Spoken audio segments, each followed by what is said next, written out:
Hello dear student, हम continue कर रहे हैं class 6th science chapter 9 the living organism and there surroundings.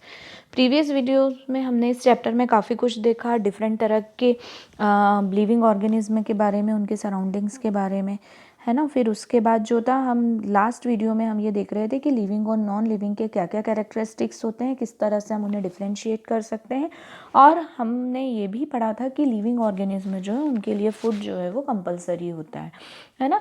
इसके बाद हमारा अब नेक्स्ट टॉपिक है do all organism show growth. इसके पहले के यदि वीडियोस आपने हमारे प्रीवियस वीडियोस नहीं देखे हैं तो आप हमारे चैनल ब्रिजेश बागड़ी पे जाके ये वीडियोस देख सकते हैं।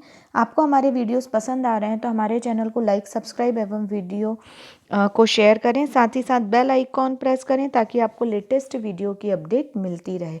आज जो हम स्टार्ट करने जा रहे हैं वो है do all organism show growth. क्या सारे ऑर्गेनिज्म जितने भी हैं वो ग्रोथ शो करते हैं। Does the kurta you had 4 year back still fit you. जो कुर्ता आपको 4 साल पहले आ रहा था, क्या आपको अभी भी आ रहा है। You can not wear it any more, is not it. आपने जो 4 साल पहले कपड़े पहने थे वो अब नहीं पहन सकते हैं, बिल्कुल सही है ये। You must have grown taller during these years. आप धीरे धीरे आपकी हाइट जो है वो बढ़ती जा रही है इन दिनों में, है ना। एक पर्टिकुलर एज तक हाइट जो है वो बढ़ती है।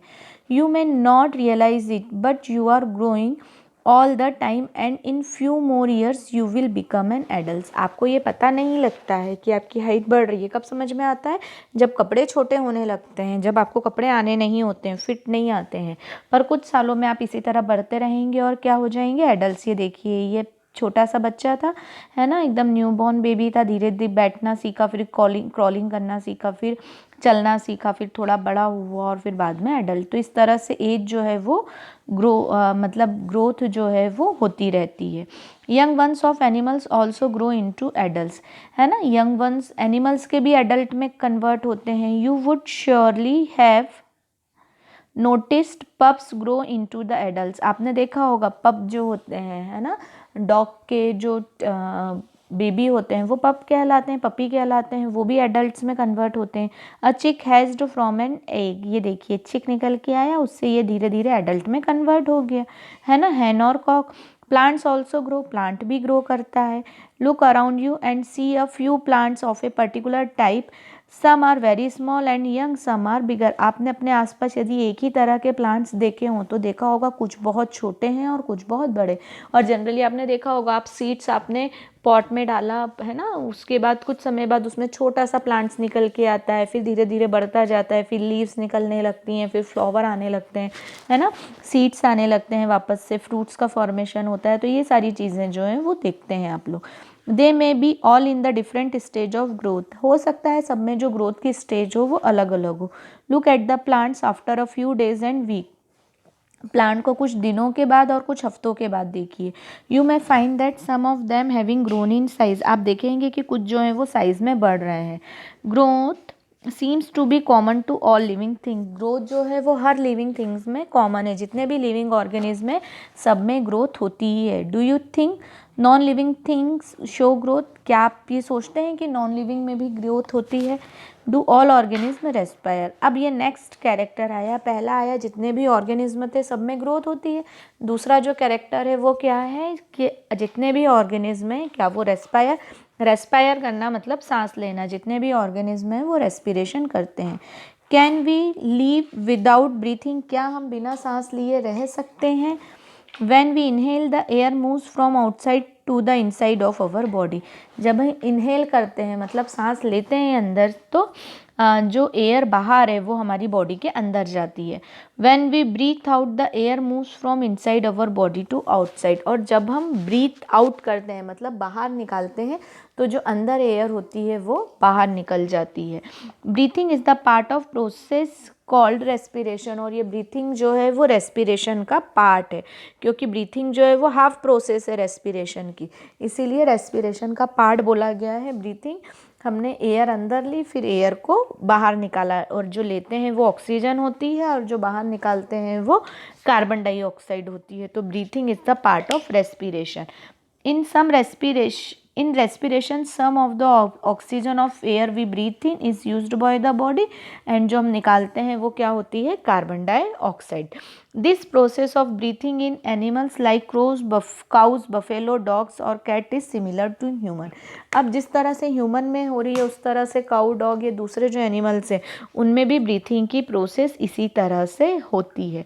Observe any one of these animals while they are taking rest. इनमें से किसी भी एनिमल को ऑब्जर्व करना है, कब, जब वो रेस्ट कर रहे हैं। तो किसी भी एनिमल्स को आपको ऑब्जर्व करना है। And notice the movement of their abdomen, और इनके पेट के मूवमेंट को देखना है। This slow movement indicates that they are breathing. Abdomen जो है वो मूव होता दिखाई देता है, और वो एब्डोमेन का मूवमेंट क्या बता रहा है, एब्डोमेन मतलब पेट वाला एरिया। आप भी जब बैठे हैं या कोई व्यक्ति सो रहा है उस वक्त उसको ध्यान से देखो तो उसके पेट में मूवमेंट होता है एब्डोमेन वाले एरिया में, और वो ये बता रहा है कि वो ब्रीथ कर रहा है। Respiration is necessary for all living organism. Respiration जो है वो जितने भी लिविंग ऑर्गेनिज्म है सबके लिए ज़रूरी है। It is through respiration that the body finally obtains energy from the food it takes. Respiration के थ्रू ही बॉडी को वो एनर्जी मिलती है फूड से, जो वो फूड लेता है।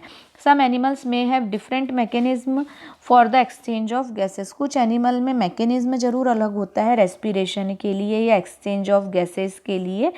जैसे कि अर्थवर्म, अर्थवर्म जो करता है वो किसके थ्रू करता है, स्किन के थ्रू करता है। फिश जो करती है वो किसके थ्रू करती है, गिल्स के थ्रू। गिल्स क्या करते हैं, जो वाटर में डिजोल्व ऑक्सीजन है ना, उसको एब्जॉर्ब कर लेते हैं और जो कार्बन डाइऑक्साइड है उसे वापस वाटर में डिजोल्व कर देते हैं।